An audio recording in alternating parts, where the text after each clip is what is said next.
The first thing was water. We must have drinking water.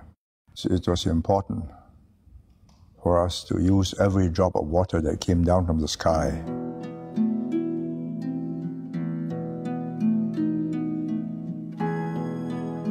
I decided that we need to clean up all the rivers.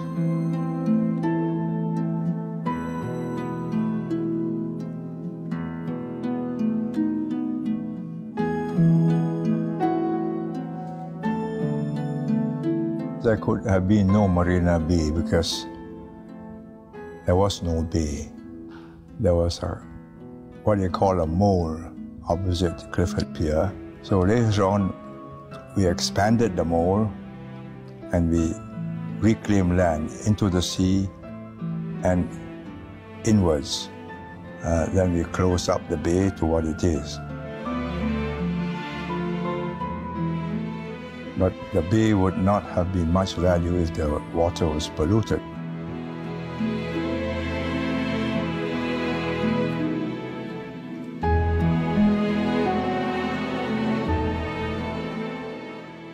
To do that, we had to sewer up the whole island.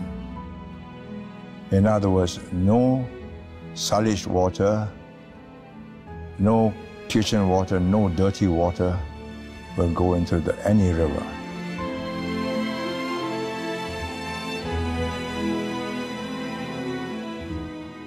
First, the engineering network that has to be done, blocking up all the leakages and so on. Secondly, the resettlement of the shipyards, the polluting industries at Kallang Basin. Once we clean up that river and we clean up Kallang Basin and we clean up the water, then it becomes a beautiful riverside home for residential buildings for the National Stadium. It's now one of the most desirable residential sites in Singapore.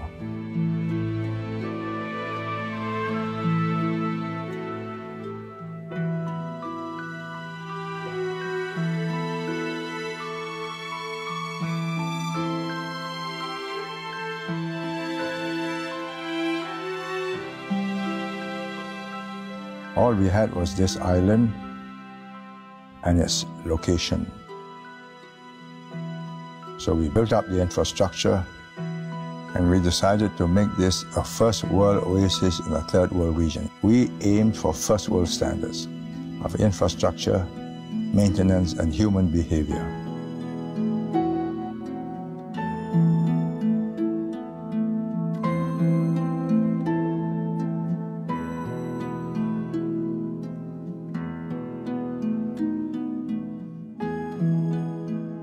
Intensive use and imaginative use of space. So the first thing we did was to preserve as much greenery and open spaces as possible. Then we kept the seaside open for public use, like East Coast Park.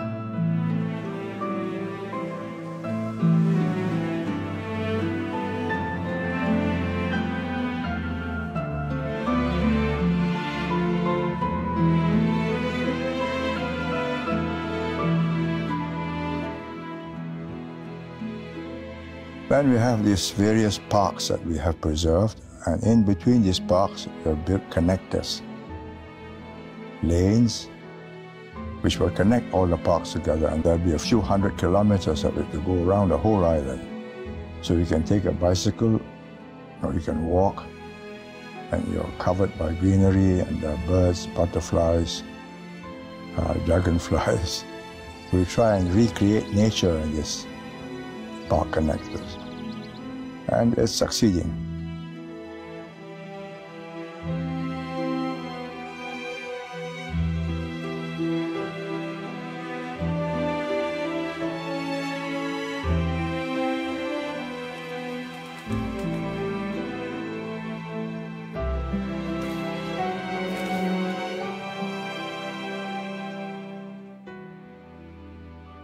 Once we have clean and green Singapore, if you want to do business in Southeast Asia, you want to be safe, for yourself, safe physically, security, safe for health reasons, education for your family, connection with the outside world, then you choose Singapore.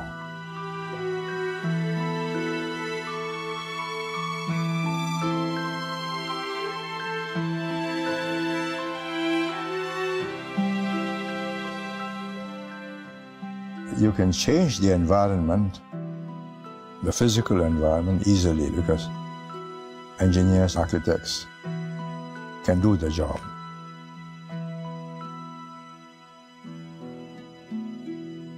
But to get the people to behave like first world citizens, when they've just come out of a atap hut or a zinc squatter hut with no running toilet, with a hole in the ground, and suddenly they go into a high-rise, they bring their chickens and ducks with them in the high-rise, and they urinate in the lifts. So that took a long time to get them to understand that this is not what a first world citizen would do in a first world city. So first we put in cameras, then we put in urinal traps, so the moment you pee, the lift stops. Gradually. You have to do this because then they know that there is punishment. And gradually, so years go by, they learn, and the younger generation going to our schools come out better behaved because they're taught in schools how to behave like first world students.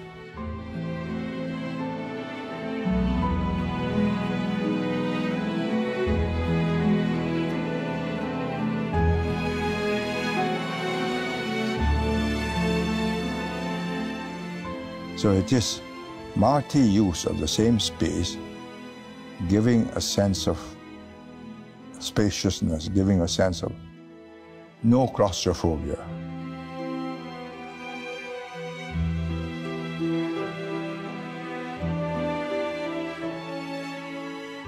So there are many things which we can do using our resources, our imagination, and engineering.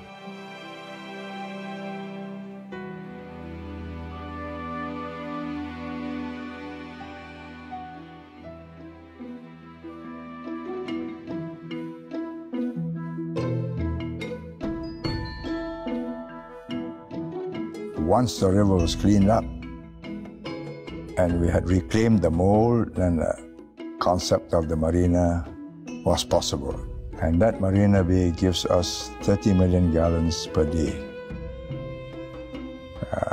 The water engineers told me, no, you cannot use the water, it's too polluted because it goes through the city area, even without the sewers, because all kinds of toxins will get in. I said, never mind, let us proceed on the basis that one day we can. And one day we found membrane technology that can remove the viruses and remove the toxins. So it's being desalinated now, the barrage is up. You will have another 30 million gallons of water of our own resources, and a clean river and a clean marina. And so we've got a nice, very attractive barrage, windy, elegant.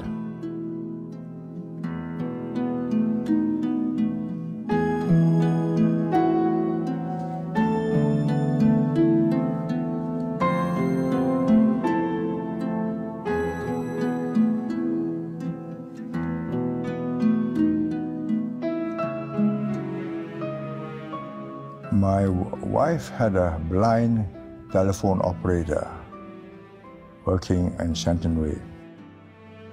And she told my wife, I can tell you when the bus passes Singapore River. The smell was overpowering. Now you can pass by Singapore River, there is no smell, and people are sitting by Clarke Quay, Boat Quay, al fresco dining, drinking, whatever.